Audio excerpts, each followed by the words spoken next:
बिस्मिल्लाहिर्रहमानिर्रहीम अस्सलामुअलैकुम। आज मेरी वीडियो का टॉपिक है how to calculate volume by volume percentage concentration of a solution. इसको एक्सप्लेन करने के लिए मैं आपके सामने एक एग्जांपल सॉल्व करूंगी और पहले हम क्वेश्चन को पढ़ लेते हैं। A 750 centimeter cube aqueous solution of ethanoic acid contains 75 centimeter cube of ethanoic acid. What is the volume percentage concentration of the solution? Question पढ़ लिया है, अब हम डेटा प्रिपेयर करेंगे। सबसे पहले हम लिखेंगे गिवन, यानी कि जो चीज़ें हमें बताई गई हैं। पहली चीज़ जो हमें बताई गई है वो है वॉल्यूम ऑफ सॉल्यूशन, जो कि है 750 सेंटीमीटर क्यूब। तो गिवन में हम सबसे पहले लिखेंगे volume of solution 750 centimetre cube. दूसरी चीज़ जो हमें बताई गई है वो है वॉल्यूम ऑफ इथानोइक एसिड। तो यहाँ पर जो चीज़ गिवन है वो है इथानोइक एसिड का वॉल्यूम, और इथानोइक एसिड इस सॉल्यूशन में जो कि सॉल्यूट है, तो हम यहाँ पर लिखेंगे डेटा में volume of solute is equal to 75 centimetre cube. इसके बाद जो चीज़ हमसे पूछी गई है वो हम आस्क में लिखेंगे। इसमें यहाँ पर लिखेंगे percentage volume by volume concentration of solution. ये हमसे पूछा जा रहा है, तो यहाँ पर हम क्वेश्चन मार्क लगाएंगे।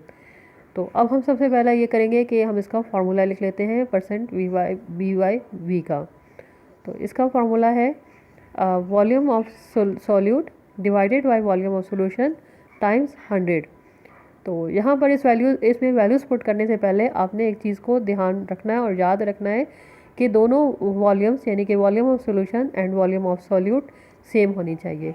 ये चीज़ अब अपने पास इसको नोट कर लें, यानी कि दोनों यूनिट सेम होने चाहिए। अगर डिफरेंट होंगे तो आपने इनको कन्वर्ट करना होगा। फॉर एग्जांपल, अगर एक यूनिट सेंटीमीटर क्यूब है और दूसरा डेसीमीटर क्यूब है, तो आपने दोनों को या तो डेसीमीटर क्यूब में कन्वर्ट करना होगा या फिर दोनों को सेंटीमीटर क्यूब में कन्वर्ट करना होगा। इस एग्जाम्पल में चूँकि दोनों वॉल्यूम सेम है, तो हम डायरेक्टली वैल्यूज़ पुट कर सकते हैं। हम यहाँ पर लिखेंगे वॉल्यूम ऑफ सॉल्यूट 75 है और वॉल्यूम ऑफ सॉल्यूशन 750 है। इसको हम मल्टीप्लाई करेंगे 100 से अकॉर्डिंग टू फार्मूला, और यहाँ पर हमारे पास आंसर जो आएगा वो आ रहा है 10। तो अब हम यहाँ पर इसका आंसर लिख सकते हैं concentration of the given solution is 10% V/V। तो इस तरह से आप बस आपने इस तरह के जो प्रॉब्लम्स हैं उनमें आपने सिर्फ यूनिट का ध्यान रखना है। यूनिट इसमें कुछ भी रख सकते हैं, लेकिन दोनों यूनिट सेम होने चाहिए।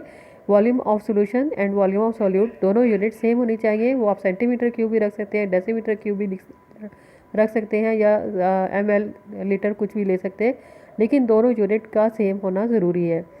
उम्मीद है कि आपको ये वीडियो समझ में आई होगी। अगर आपको इसमें कोई डाउट है तो आप कमेंट सेक्शन में पूछ सकते हैं। Thank you. अल्लाह हाफिज़।